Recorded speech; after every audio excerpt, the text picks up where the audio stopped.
Viewer and listener warning. This episode discusses topics which may be triggering for some. We will discuss self-harm, suicide, guilt, shame, depression, and chronic pain and illness. If you or a loved one is experiencing a mental health crisis, please call the National Suicide Lifeline at 1-800-273-TALK or 988 come July 2022. Welcome to Mental Health Helps, where we heal, educate, listen, prevent, and support through conversations with experts, activists, and people's personal stories. Hi, my name is Brandy Vega. I'm joined today with my daughter, Adia Vega, and we are here to talk about a subject that nobody really wants to talk about, suicide. Part of the reason we're here is this is something that's very near and dear to my heart. I've almost lost my daughter twice, and my oldest daughter here has also struggled. And just a few weeks ago, my 14-year-old attempted suicide for the second time. And if we hadn't got a phone call or had a friend call the police and have the police knock at our door at 11 o'clock at night, we would have found her in the morning dead. And so I put a plea out online on social media saying, please help. I don't know what to do. I need to find a treatment facility. I don't want to lose my daughter. And the video went viral. And since then, my phone's been blowing up. And I've discovered that this is just a huge, huge topic that people aren't really talking about. Would you agree? Well, it's not something fun to talk about. And not a lot of kids want to reach out to their parents and say, hey, this is what I'm going through. And even parents, that's something that would be tough to tell your kid too. It's been hard. When I was 12 years old, I attempted suicide myself. I felt lost, I felt depressed, I felt dark, I felt down. And I had had signs for almost a year. I was writing poems saying, I wish I was dead, I wish I wasn't here. And I went into the bathroom and I took a bunch of pills and I had a razor and I cut my wrist and I was getting ready to take the second big handful of these pills when I heard a voice, and I don't know if it was in my head or actual audible, that said, your mom can't handle this. And I thought of my mom finding my body in the bathroom and how devastated she would be, because despite how bad I thought life was, I still loved my mom and I couldn't live with the thought of that. And so I didn't take the pills and I made myself throw up.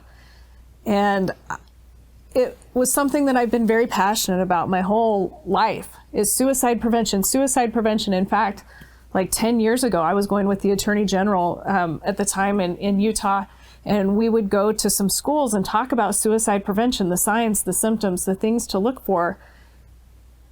And having gone through it and then teaching it, I don't know how I missed the signs from Adia, who's now 18, almost 19, and Kaya, who was 12 the first time it happened. Because you look at it and it's like, okay, is your kid feeling depressed? Are they being alone? Are they isolating? Are they being sassy, snarky? What are they doing?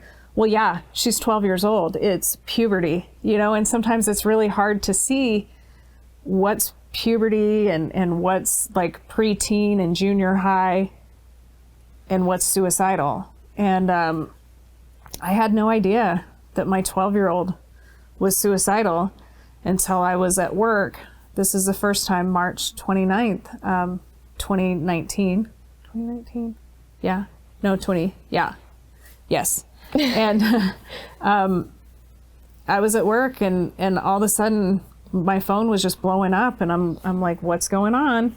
I'm getting ready for a live broadcast with the NFL. It's a big thing. I'm the main camera and I'm trying to be professional. I look at my phone and I see I have like 20 missed calls. And finally I get it and they say, your daughter's on her way to primary children's. She's having seizures. She's vomiting. We don't know what's going on. And earlier I'd heard that you guys had a fight. Yeah, I was super stressed out. I had to get up in the morning. Because you had work, I had to drop my little brother off at the babysitter's.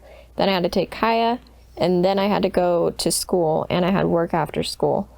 And I got her up and asked her to help me put my little brother in the car, and she told me no. And I was like, get up. I'm not asking you, I'm telling you, get up. I need your help.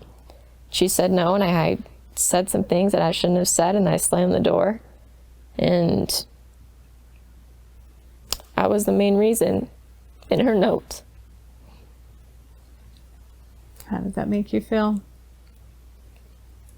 I still feel guilty about it. She told me that if Kaya would have died, and Kaya was literally 5 minutes from death, it's a miracle that she was found because she had taken so many pills. She was 80 pounds and she took like 150. Not quite that many, but she put a bag around her head. She wanted to die. She wrote a suicide note that was covered in tear marks. And as I was driving from Provo and I had heard that they had had a fight via text before the show, and Kaya had told me, Mom, I'm not feeling so good. I'm a little dizzy. And I thought, it's probably because she hasn't eaten. She's mad. Never once did I think that my little baby girl, my 12-year-old, would be trying to kill herself. And she somehow managed, completely incoherently, because I would have been gone all day and we would have found her dead again in the house. She decided at the last minute she didn't want to die. She took the bag off of her head. She walked out to carpool. She had been riding her bike every single day to school, but this day it snowed. Thankfully it snowed. And otherwise carpool wouldn't have been there to pick her up.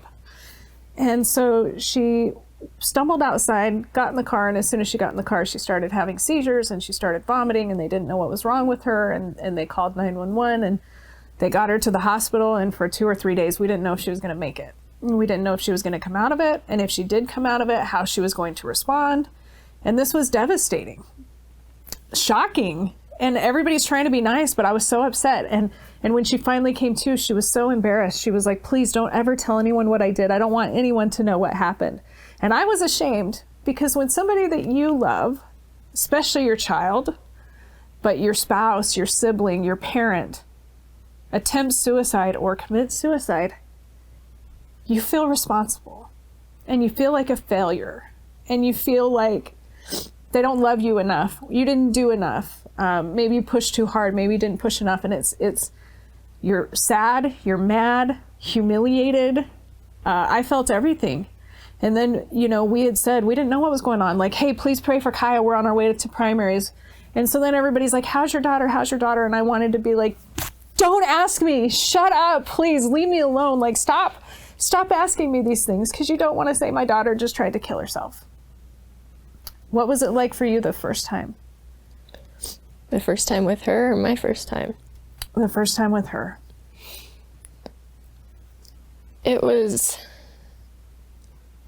I felt really guilty. And I knew I said things that I shouldn't have said. And I didn't want to lose her, and I knew that I definitely could have. And I knew that if I did, I would have left the exact same way.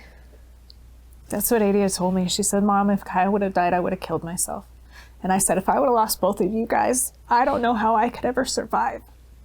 And this is important because when you have a suicide in a family, the odds go up 50%. And when I was going through this, I volunteer at the hospital and I do spiritual care and Nobody Dies Alone. And I had a group meeting and I hadn't told anyone except for my immediate family. And this was eating me alive. It hurt so much. And I didn't know how to process all of this guilt and this pain. And so I had my spiritual care meeting and I sat with this group of 12 people and I told them what had happened. I said, my daughter tried to commit suicide a few weeks ago. Every single person at the table, 12 of them, had an experience with a close friend, a loved one who had either attempted or committed suicide. In fact, one of the people at the table, one of her dear friends that she had gone to high school with, he was single. His mother had died and his father was living with him and his son was living with him and was just going off to college. And his father, who was, I think, 65 or 70, was struggling with the loss of his wife. And the son came home and found him dead in the garage. And that was devastating. And the son obviously had to tell the family. And his younger son just went off to college. 6 months later, he committed suicide. 6 months later, Dad committed suicide. Within, a year, the whole entire father, son, and grandfather were all dead. That's why we have to talk about this. This is why we can't keep it a secret. A secret only has power if it's a secret. And when we bring it out to the light, we illuminate it and we say, you know what, this is something that we can all do. Nobody is immune from this. I don't care how much money you have. I don't care how much wealth, fame. Look at Robin Williams. Like, there's so many people that are struggling with this. And when this happened again, one, I couldn't believe it happened again because we had been through it. She went to uni, which is the University Neuropsychiatric Unit. She was there for, I think, 7 days. I felt like we put a Band-Aid on a bleeding, gushing wound, something that was so deep. And we went to counseling. She hated it. She wouldn't do it. The medication, she hated it, wouldn't do it. And then recently she had said, Mom, I think I want to get a counseling and I think I want some medication. I called for weeks trying to get her into a counselor. Nobody's taking new patients. They're overwhelmed. Pandemic, kids, suicide, it's off the charts. Anxiety, depression. Like, I could not get her an appointment. And finally, the day she attempted suicide again, I had just gotten her an appointment. And so that was like heartbreaking. But we would ask her, are you feeling suicidal on a scale of 1 to 10? We thought we knew. And again, here we are. And now she's in a day treatment facility, 8 to 5, Monday through Friday. She was in the inpatient facility for 10 days. And we're hoping that she gets the help. But we want to talk about it. And we want to get the help too, because this is something that we all have to look at, acknowledge, not feel embarrassed or ashamed about. And that's why we're talking. I've said this a few times. I'm not dying to talk about this, but if I don't talk about it, more people are going to die. And it's not just the youth, because again, we said suicide rates are up 60% in the last 10 years between teenagers. And if one person in a family kills themselves, I just lost a friend 3 days ago who committed suicide, who was a pillar in the community, a producer, great guy, fun-loving. We can't lose more people. We can't. And then as we dove into this, I found out that I almost lost Adia. Tell him your story. And this was almost like, so she had a pretty bad car accident in October, November of 2018 and got a serious head injury, missed a couple months of school, was struggling with migraines, depression, TBI. That was in like 1st of November. Then in March, Kaya attempted suicide, and people would ask me how the year was going. I'm like, I'm just trying to keep my kids alive. That's all I'm trying to do. And it was no joke. I was trying to keep them alive. But explain your experience during that time. So my junior year, I got in a really bad car accident. I had 2nd and 3rd degree burns on my arms from the airbag, and I had a really bad burn from the seatbelt across my chest. And that was a couple days after we just moved in the middle of my junior year. And I remember I couldn't bend my arms. I couldn't shower myself. I couldn't get dressed by myself for months. And I just felt so lost because I was on track to graduate early. I was taking med classes from Weber and from Slick. And I was planning on moving out to go to college during my senior year.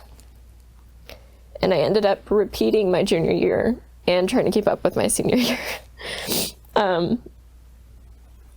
But what was frustrating is I didn't want to be here so bad, but I couldn't physically do it myself. So I would just pray that I would get into another car accident that would end it all, or that I would end up in some freak incident that would relieve me from all the pain, because I couldn't bend my arms to hold a gun to my head, and I couldn't bend my arms to take more meds. And I was just so lost. I remember my first day of school. It was actually on Halloween, and I was wrapped up head to toe in gauze, and my head was really messed up. I was stuttering, and I couldn't read, and I couldn't write. And it felt like all this progress that I had just made, I felt like I was back in elementary school. And I didn't want to have to rebuild all of those years it would just be easier to let go. And I wanted it so, so, so bad. And that's about the time you started cutting.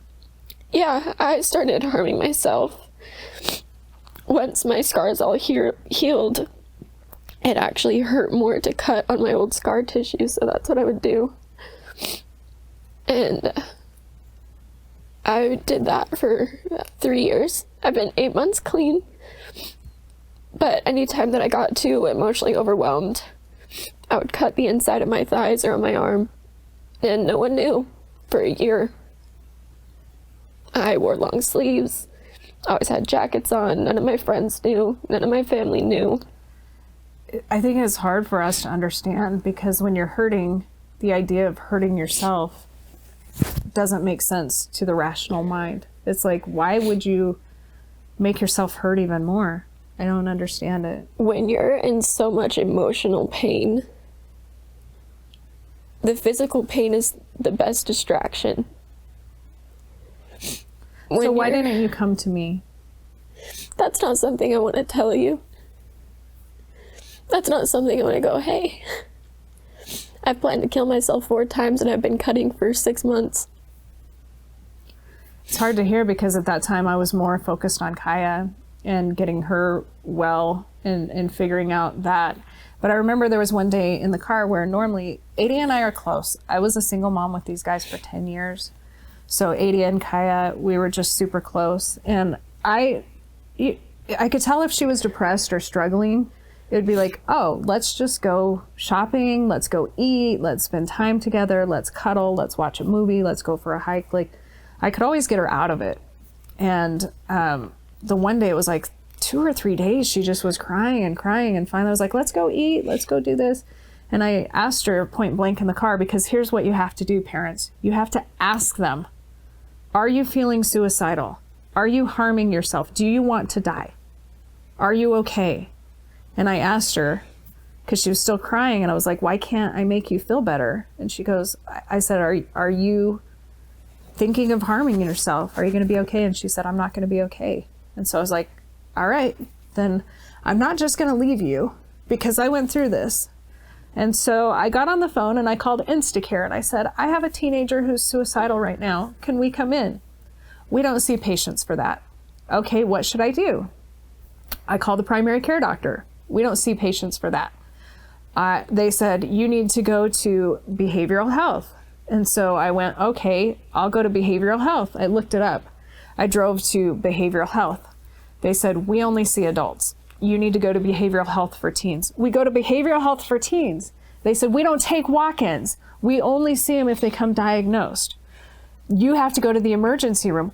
5 places I went. Finally, I go to the emergency room and I said, I don't know what to do. My daughter's suicidal. I can't get her out of it. Like, I'm trying, and I don't want to lose her because I almost lost my other daughter. I'm frightened. I'm scared. How can you help? Well, sit down. Okay, they run a few tests. They go, well, it's a Friday. We don't have anybody from mental health here. They're not going to be until Monday, so we'll just go ahead and release you, and you can just get an appointment with your doctor for next week. I said, do you not understand? I am here right now because I need help right now. I'm not here for an appointment in a week. If I thought she was going to be okay in a week, we would have left. And basically it was like the stupidest thing, nothing anyone could do. It was a complete runaround. I'm like, oh, okay, so we can call Safe Utah, Safe UT. We can call the suicide hotline, but what good does that do us right now when I'm fighting to keep my kids alive? I was so mad. And finally it was like, okay, then we get them out, we leash them to us so that they're not out of our sight, and then get into counseling and get medication. And that was kind of what we ended up doing. We ended up getting her into counseling, and we ended up getting some medication. And how's that been working? The medication helped. I stopped doing therapy just because I was doing better. So I was hanging out with my friends a lot. I'm a social person. I don't like to be alone. So COVID hasn't helped with that. Yeah. I was on antidepressants, and since my accident, I had a diagnosed personality change. And also with TBIs, you get a lot more angry. So I was on bipolar medication and anger issue medications and stuff like that. And I just recently weaned myself off of them because I feel like I'm doing a lot better now.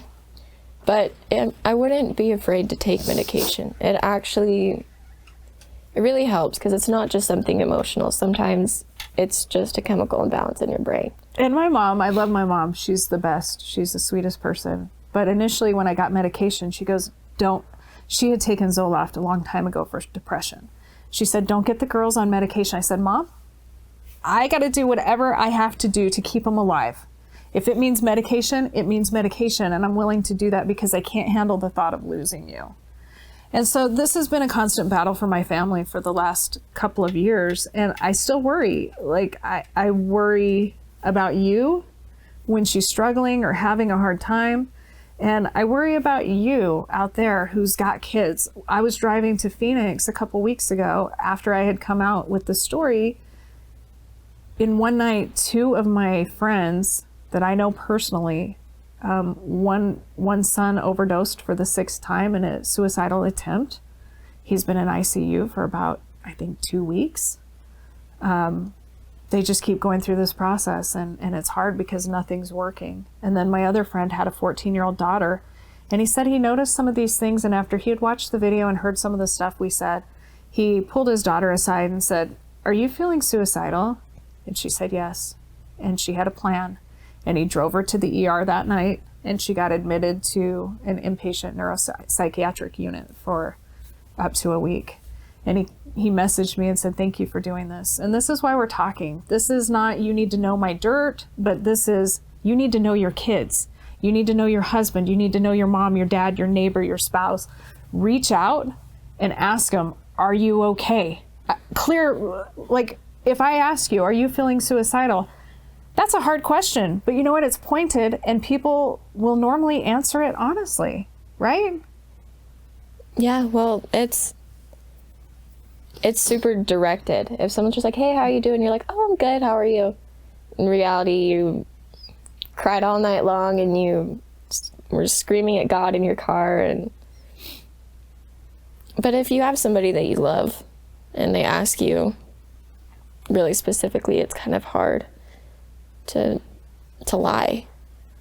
And I remember, again, when I was attempting suicide and hearing your mom can't handle it. So I tell my girls, if not for you today, be here for me. Be here for your brother. Be here for your gram. Like, choose somebody to fight for, because it gets better. And I look back on my life, I haven't been depressed or had anxiety or any of this stuff. I mean, we all have feelings and emotions, and we do have fear and sadness. That's part of it. But I have not felt suicidal since that moment in my life. And I look back at all the things I would have missed if I had ended my life that day. I wouldn't have had my children, my family, my career, all the wonderful experiences that I've had. And I'm so grateful that I have that, because people take a permanent action for a temporary problem. And it's just, their brains are not developed enough to understand it. And what do you think? In the last 10 years, suicide rates have gone up almost 60%. Why do you think that is, as a teenager? I think a lot of it is social media, and I do think a lot of it could be because of the pandemic. Like, there's a lot of people that are social people just like me, and when you're alone at home and you're just sitting down by yourself, you start to drown in your own thoughts, and just becomes this big snowball effect. I know I could have had a great day at work and then come home and I'm sitting by myself and I'm like, well, there's this and this and this. But social media, for instance, there was this little girl, I think she was 16 years old, in Norway or Sweden, somewhere like that. She posted on her Instagram to her friends, "I'm feeling sad and suicidal. Should I kill myself?" 69% of her friends said yes. Her friends. I'm like, if 69, almost 70% of your freaking fake friends tell you should kill yourself, and she did. She killed herself. And there are countries like, we're going to maybe charge these people with like aiding or, something, because people don't value life. They don't. And you get caught up in this false idea in this virtual world that I have all these friends who think about me and care about me. They don't care about you. Social media has never been like more bullying and horrible than now. And I don't think it really makes almost anybody feel better, but especially these kids whose brains aren't developed. If I could do it over again, my kids would not have social media. Kaya has not had social media for a month. Can you see how she's changed? Yeah, she's doing a lot better. She is doing better. And just taking that out, because then they also have these things where I think it's all innocent, and then you discover they've gone down these deep dark holes into these virtual worlds with sickos and pedophiles and whack jobs who talk vulgar, who think vulgar, who plan horrible things. I mean, it's just dark. And then this comparison thing, even if your kid's not there, or porn, I guarantee you they've seen it. And just the things you find, it's not a good place. I would say, as a parent, get your kids off social media. If you're going to allow it, monitor it and give them a certain time a night. Don't let them take their phones to bed. Don't let them compare, because they just can't handle the pressure. It's hard enough for adults to handle the pressure, let alone kids whose brains aren't developed. And by the way, kids as young as 7 years old are killing themselves. At her inpatient facility, there was an 8-year-old and a 9-year-old. You might think, oh, this is my sweet little kid, and you're going to find them with a rope around their neck or take a gun out. So please, parents, here's what you need to know. Keep your guns locked up. If people, especially the youth, have easy access to firearms, in a moment of weakness, they will do it. My 15-year-old cousin Mandy blew her head off. She got mad at her mom and her dad, and she killed herself. I had a girl message me a week or two ago. She shot herself in the head and the chest. She survived. This was like 8 years ago. Now she's 25, 26. She's married. She has 2 little kids. There's hope, but we have to be smart. We can't be ashamed to talk about it. We have to ask the hard questions. Are you suicidal? Are you thinking about killing yourself? Are you self-harming? Are you vaping? Are you drinking? Are you using drugs? Are you being sexually active? Like all these things that as parents, we're afraid to ask. And I think partially we're afraid to know. I don't want to know. I think you kept a lot of things from me that I'm just learning about, and I'm floored because I had no idea that you did those things. True? Yeah. How'd you keep it from me? I'm a good actress. And your kid probably is too. What would you tell kids who are thinking about suicide, or parents who might run into this? It's not worth it. There's so many things that can seem too overwhelming, and that there is no light at the end of the tunnel, because believe me, I know. I thought I was never going to be able to read or write again. Now I work a 9 to 5. And I have and I have a good relationship with my family, and I have a great boyfriend and great friends, and I'm pulling myself back together. And even if it is for those little moments of maybe driving in the car with the windows down, listening to your favorite song, those moments will trump all the bad ones. Promise. I was having a hard day yesterday, and I was talking to Kaya. I just picked her up from day treatment, and we went through a list of things that if you're feeling sad, if you're feeling down, if you're feeling negative, here's a few things you can do. Distract yourself, listen to music, sing, dance, find your friends, find your passion, do art, whatever it is that distracts you from the feeling. And it's okay to feel this way. Like, you have to acknowledge it and say, I'm sad. I'm sad right now because I'm dealing with a lot and it hurts, but I don't want to be sad and I don't want to be angry. So I'm going to go be with my family. If I know I'm feeling bad, it's like, hey, I don't want to be alone. Don't let them be alone. Force them to be with you. I force these guys to be with me all the time. Come be social. There's so much you can do. There is help, but it's hard to kind of know some of the places to go. And this is what we're hoping to dive into. We want to catch it before it happens. And then if it happens, we want to help you get through it, because I don't want anyone to go through what we went through. And even so, I almost feel selfish in saying that, because we're going to talk to other people who didn't get a second chance. And I know this is my second chance. And I don't think I'll be given a third chance. I have friends whose children have died.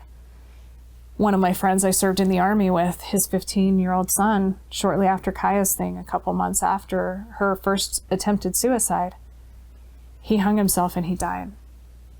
Do you remember that funeral? What was it like for you? I was just imagining that being Kaya or me, and having your friends get up and tell fun stories about you. That was the first time, because Kaya said, please don't tell anyone, please don't tell anyone. And I didn't. I wanted to respect her. I wanted to respect what she had done and her choice. And I didn't want to talk about it because I was ashamed and I felt like a failure. And I felt like everybody's going to judge me and say, oh, you worked too much. You did this. You weren't there. You should have been married. I just thought everybody's going to just find a way to think this is my fault. And maybe it is. I don't know. I mean, it was just horrible. So we didn't talk about it. Then we went to my friend's son's funeral. And seeing that boy laying in the casket, I saw my daughter laying there. And it was shortly after that, and I knew I was 5 minutes from being in the same boat. And I saw the parents just crying and sobbing and inconsolable, and the friends and the family. And I was like, oh, this is happening so much. And we hadn't really talked about it, because every time we brought it up, Kaya's like, I don't want to talk about it. It's the worst day of my life. I don't want to talk about it. And so we all kind of kept it in, and it was just like eating and hurting, and it felt like this dirty secret. And finally at that, when everybody got up and we got in the car and we were driving, I said, that could have been you. That could have been us sitting there. That could have been one of the siblings got up to talk about her brother and what a great brother he was. I said, that could have been Adia up there talking about Kaya. And for the first time, she's like, I don't want to talk about it. I said, I don't care if you want to talk about it. None of us want to talk about it. None of us want to be here. None of us wanted to go through it. Whether you want to talk about it or not, we're talking about it. And then what happened? And she opened up to us. And for the first time, we all just sobbed and we cried. And it was raw and it was real. And we have to talk about this. We can't keep it a secret. And I know so many of you right now are dealing with this. I know you are. I know, because I've literally probably had 200 people contact me and say, my son committed suicide, my daughter committed suicide, my husband attempted suicide, my wife died. Even, I know this really well-respected doctor, they had everything. His wife committed suicide 2 years ago. I had no idea. It's like everybody goes throughout their life and you don't know what's going on. So one, choose kindness, be nice to everybody, because you never know what they're going through. I had to go through business deals right after all this happened, and I'm thinking all these other things, and I might have been short, I might have been late. And so you need kindness. Like, just be kind, because we don't know what anyone else is going through. Look for signs, look for symptoms, and talk to each other. Reach out, be there, support one another. Do you have any advice before we wrap? I just agree with you. You don't know what people are going through. I had to ask a kid to carry my backpack my first day of school because I couldn't get it on my shoulders. And I had kids laughing at me. They thought I dressed up for Halloween because I was wrapped up in gauze. I was like, no, I just hit a tree going 40 miles an hour. There's a lot going on, and there's a lot with our youth, and we got to be there, guys. We have to talk about it. So we're going to be sharing stories. You can share your story. We just have to bring it to the light. It has not as much power when it's dark. And if we can do this, and I know for a fact, I wasn't comfortable sharing it. When I did my plea that night, I was from Primary Children's Hospital. I was in the parking lot. I'd been there all day, and I said, I need help. Who's been through this? I know I have a few friends. I knew I did who had gone through it, because I remember vaguely hearing suicide from one or two of my social media friends. And so I put it out there, and within a day, 11,000 people had watched it. And then we did another thing called High Five Live. Within a week, 35,000 people had watched that. I had news outlets contacting me, sharing these stories, because nobody wants to be the face of this. Nobody wants to be the voice. But we have to. We have to. And it's you, it's me, it's grandma next door. It's all of us. So I hope that you will reach out. If you're feeling suicidal, don't do it. Don't do it, please. Don't do it for me. Don't do it for yourself. It gets better. I promise you, it gets better. And you can do hard things. So far, you've survived 100% of the hard things that you thought you wouldn't. So stay strong. And parents, please, here's my challenge to you. Not just parents, everybody. Go to the person who's close to you, whether it's your kids, your husband or wife, your siblings, your mom or dad, your best friend. Ask them point blank, how are you doing? Are you feeling suicidal? I know that feels awkward, but you could save their life. And I truly believe that. So reach out, and good luck. We'll continue to fight the good fight. Have a good day. Thanks for tuning in to Mental Health Helps. If you're an expert or you have a story you would like to share, please reach out to us at gooddeedrevolution.org. If you or a loved one is experiencing a mental health crisis, please call the National Suicide Lifeline at 1-800-273-TALK or 988 come July 2022.